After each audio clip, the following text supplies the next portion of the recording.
Hello everyone, it's been a long time, I know, but I have been working on something really helpful for you. Today I have a special lesson where you're going to listen to native speakers, learn how they pronounce different words and improve your listening skills step by step. And let me tell you something, one day, I found my friend listening to music and I asked him, do you understand what they are saying? Ndamubaza ati se uri kumva ibyo bari kuririmba cyangwa se uri kumva ibyo bari kuvuga? He said no, I don't. Yaravuze ngo oya ntago biri kubyumva. But do you know why? Ese mwamuzi impamvu? The reason why he was not understanding them, it is because he was not really focusing. And this is something many learners struggle with. Iki nicyo kintu abanyeshuri benshi bakunze gustrugglinga nacyo, nicyo kigunze kubagora, like understanding native speakers, kumva nyine abazungu, kumva abene rurimi. But don't worry, kuko in today's lesson I'm going to show you how to listen carefully, catch what they are saying, even imitating their pronunciation. So if you are ready to improve your listening skills and speaking skills, let's get started. Okay, everybody, let's settle down. Let's take a seat. Okay, everybody, let's settle down. Let's take a seat. Okay, everybody, let's settle down. Let's take a seat. Okay, so did you get him? Maybe you did, maybe you didn't. Ahari mwamwumvishe cyangwa se ntimwamwumvishe. Okay, everybody, let's settle down. Let's take a seat. Okay, everybody, let's settle down. Let's take a seat. Okay, everybody, let's settle down. Let's take a seat. Is it so very easy or is it difficult? Let's understand this. Iyo umuntu avuze ngo, like, iyo umuntu akubwiye ngo please settle down, abakubwiye ngo tuza, please settle down. Settle down. Muri American turavuga ngo settle down. Gusa muri British tukavuga ngo settle down. British settle down, then American settle down. Settle down. Sinzi n'utuntu abanyamerika bagiramo two kugira ibintu hatari, ariko that's the difference. Settle maybe karina ko abantu benshi bazi settle, then gusa muri American tuvuga settle down. Settle down. Iyo ubwiye abantu ngo please settle down, ushobora kujya muri class ugasanga bari kusakuza, ushobora kwita babwira uti please settle down, cyangwa se ukajya ahandi hose hateranira abantu wenda ufite nk'ijambo, ushobora kubabwira ati please settle down. Noneho yumvishe neza kano ka video. Okay, everybody, let's settle down. Let's settle down. Let's settle down. Kuki avuze iriya let's settle down. Let's settle down bishatse kuvuga iki?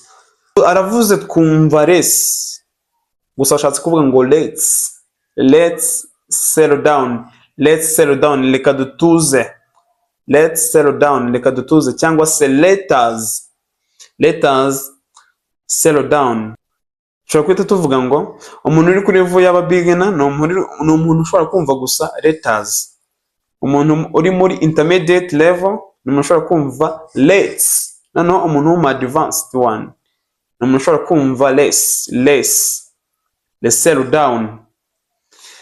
Just nimba uri kumva umuntu ari kuvuga, mu gihe uri kumva umuntu ari kuvuga, like ntukajya ufata ijambo rimwe ngo ugende uryumva ku giti cyaryo, kuko hano nufata ijambo rimwe ukagenda uryumva uko rimeze, biraza gutuma wumva less nyine nka less. But muri context uratumva ko ari kuvuga let's settle down. Ikindi ukumva ko kuri less sound ihera ni sa, less ni si.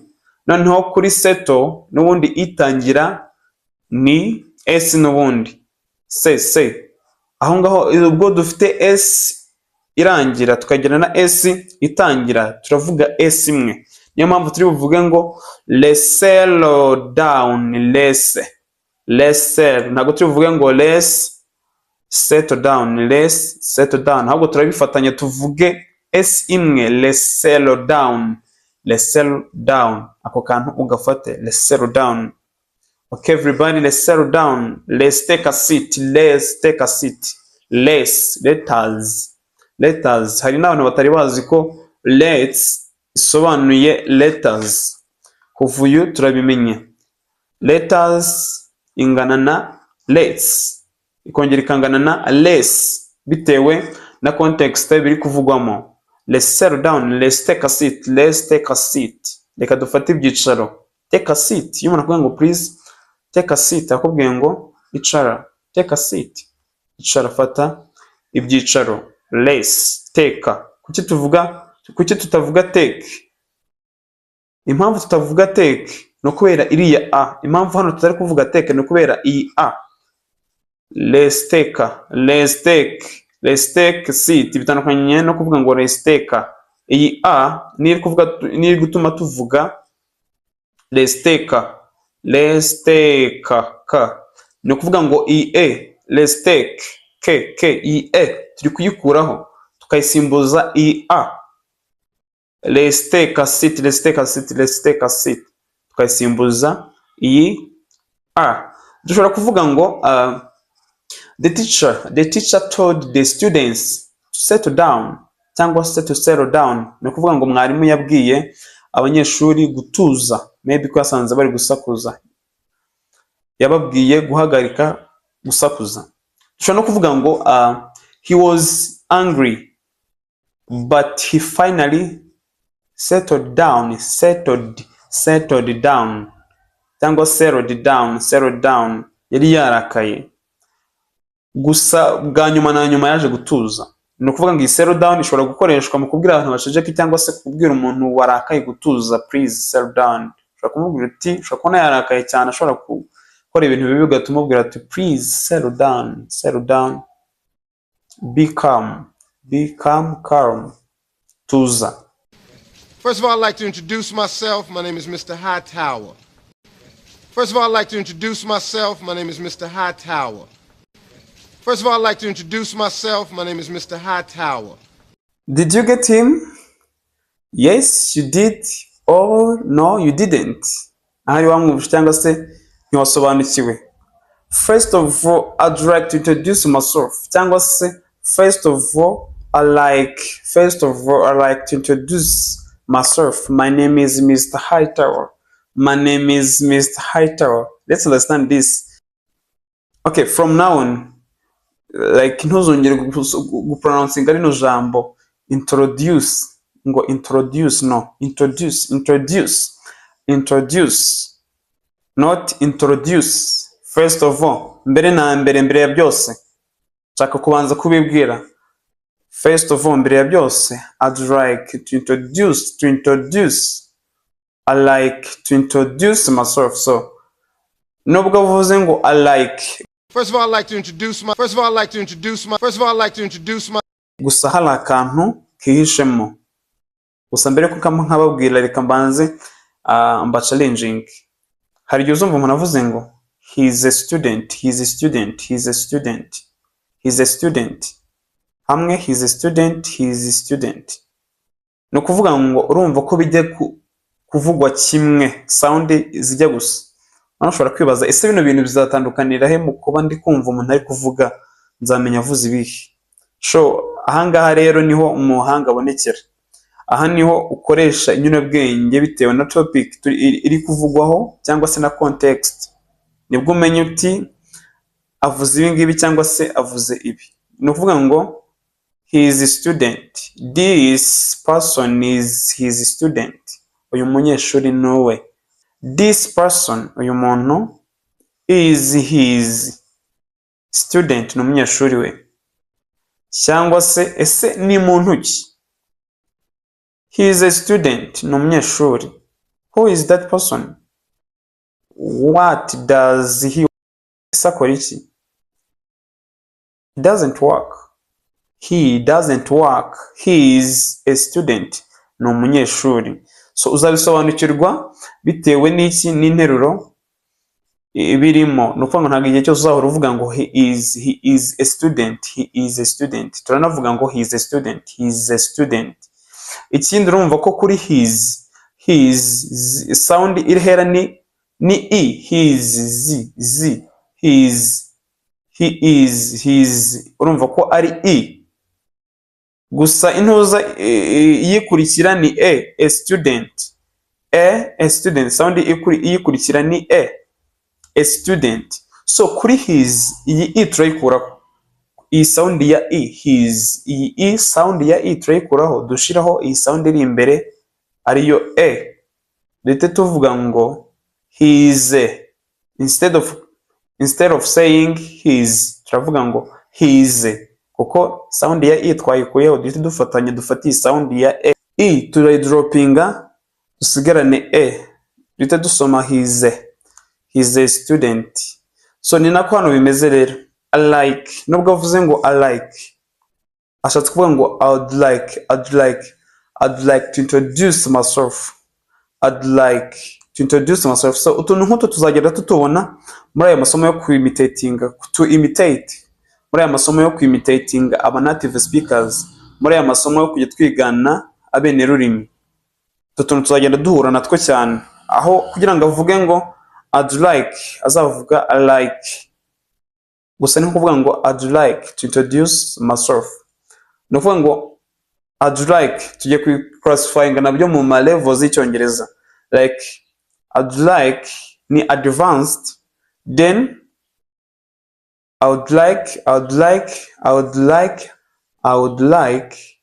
intermediate, then I would like. Hari umuntu uzumva akivuga ngo I would like, I would know.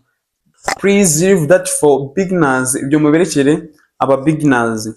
So ikintu cyo kumenya hano nuko to introduce no kwibwira, like I want to introduce myself, nshaka kubibwira, cyangwa se I want to introduce my friend to you, nshaka kubabwira cyangwa se kuba presentingira inshuti yanjye, cyangwa se I would like to introduce my friend to my family, nshaka ku introducinga inshuti yanjye umuryango wanjye. Yasoza agira ati My name is Mr. Hightower. My name is Mr. Hightower. My name is Mr. Hightower. My name is Mr. Hightower. My name is Mr. Hightower. Akakundumva akoroshye izina rye. My name is Mr. Hightower. And I'm your new music teacher. And I'm your art teacher. And I'm your drama teacher. And I'm your new music teacher.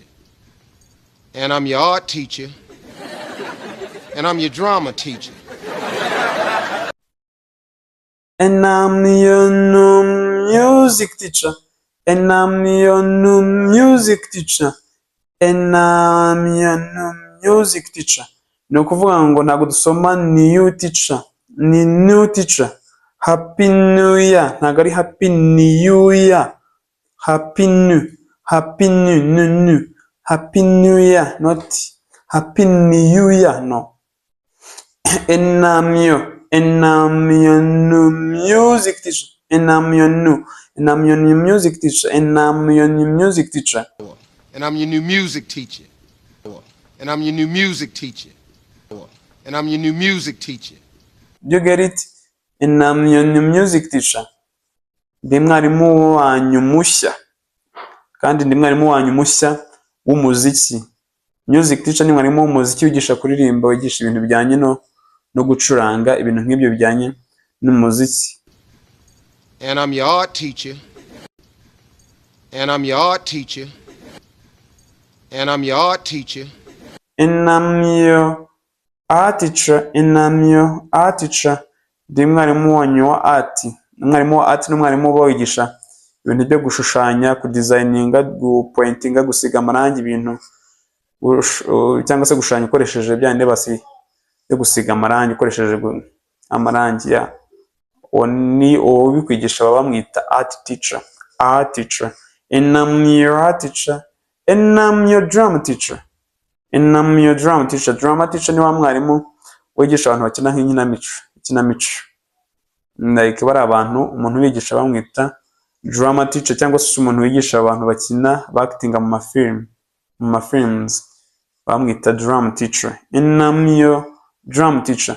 So urumva uburyo bari ku and iyo twarayize iyi d ntabwo tuyivuga, try dropping dusoma n, and I'm your, and I'm your, and I'm your, and I'm your new music teacher, and I'm your new music teacher. So uko ukomeza kwitoza kuno ubu buryo niko urushaho kugenda utoza amatwi yawe kumva ama native speakers. Like nk'ijambo turi kwigira hano biragoye kuzongera kunanirwa kuryumva, maybe ahandi uzumva barivuze. Like cyane cyane nk'aba native speakers, umunsi uzumva aba native speakers bari kuvuga the same words, you will not find it difficult to get them. Ntabwo bizagukomerera kubumva. And I'm your music teacher, and I'm your art teacher, and I'm your drum teacher. As simple as that. Gusa umunyeshuri umwe yese ashira hejuru uti ufite ikibazo kabisa. Where's Mr. Seeger? Yeah. How come you teaching all those subjects? Where's Mr. Seeger? Yeah. How come you teaching all those subjects? Where's Mr. Seeger? Yeah. How come you teaching all those subjects? Where is Mr. Seeger? How come you're teaching all those subjects? Maybe ko Mr. Seeger ari we wasanzwe ubigisha. None umunyeshuri umwe arahagurutse arabajije se Mr. Seeger we ari hehe? Maybe ko uri ari umwarimu mushya none ari kubabwira amasomo yose azabigisha. None bahise bibaza ese Mr. Seeger we ari he? Where is Mr. Seeger? How come you're teaching all those subjects? Reka duhere where is, ntabwo igihe cyose tuzavuga ngo where is Mr. Seeger, ahubwo turafatanya tukavuga ngo where is Mr. Seeger, kuko abantu benshi basanzwe bakazi where is Mr. Seeger, ese Mr. Seeger ari hehe. How come bishatse kuvuga ngo why, kubera iki.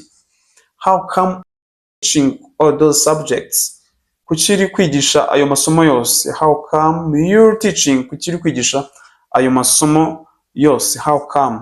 So iyo twakoresheje how come tubaza ikibazo, you iza imbere ya are. Gusa iyo twakoresheje why, are iza imbere ya you. Urugero dushobora kubaza ngo why are you teaching all those subjects. Gusa kuri how come turavuga ngo how come you are teaching all those subjects, kubera icyo uri kwigisha ayo masomo yose. Hano kuri hari abantu benshi baba bategereje kumva ngo you are teaching, how come you are teaching. None ubwo bari kumva you're teaching, how come you're teaching all those subjects. How come you teaching all those subjects? How come you teaching all those subjects? How come you teaching all those subjects? Ku muntu twigishije cyangwa se with the present continuous tense yakabaye kuba byumva. Ni ukuvuga ngo twabanje subject ku nshinga twakoresheje hahera ing form, mo hagati haba harimo ikintu. Nimba ubonye wumvishe you, nimba wumvishe native speaker avuze ngo you're teaching, ko biri kose harimo are. How come usubiye uko nabivuze you're teaching all those subjects, kubera icyo uri kwigisha ayo masomo yose. Hari abantu njya numva bavuga ngo all those subjects. No, please leave that for beginners. All those subjects, kids, all those subjects, not all those subjects. Abantu bajya babitsindagira gutyo ngo subjects, no, subjects. I don't know. I was set up, and I don't know. I don't know. I was set up, and I don't know. I don't know. I was set up, and I don't know. Yaramusubije ngo I don't know, I was set up, and I don't know. Gusa iriya set up tuyikoresha to making a joke, like yaramubwiye ati sinzi I was set up, nanjye nabonye babimpa. Nanjye nabonye bampa ayo masomo ngo nyigishe. Nabonye babimpa, ntago nari mbyiteze. Gusa ko iri I was set up maybe ko yikoresheje for joking, kugira ngo making joke cyangwa se kugira ngo atume baseka, kuko mwira context ni biragaragara ko yikoresha kugira ngo abasetse. I was set up, nanjye sinari mbyiteze, babimpaye gutyo. Simbizi. How come you're teaching? Kwari kiri kwigisha amasomo yose. I don't know, simbizi. I was set up, nabonye babimpa, sinari mbyiteze. I was set up. So dear students, this is the end of our today's lesson. If you want to learn with us, here is my number. Hano hari nimero zanjye, ushobora kumpamagara cyangwa se ukanyandikira kuri WhatsApp tugatangira tukigana. Ikindi mujye mudutera comment, musoma comment zanyu bituma bidutera imbaraga, bigatuma dukomeza. Zitwereka niba turi gukora neza cyangwa se turi gukora nabi. So, thank you for watching. Gusa ntibibagirwe gukanda subscribe.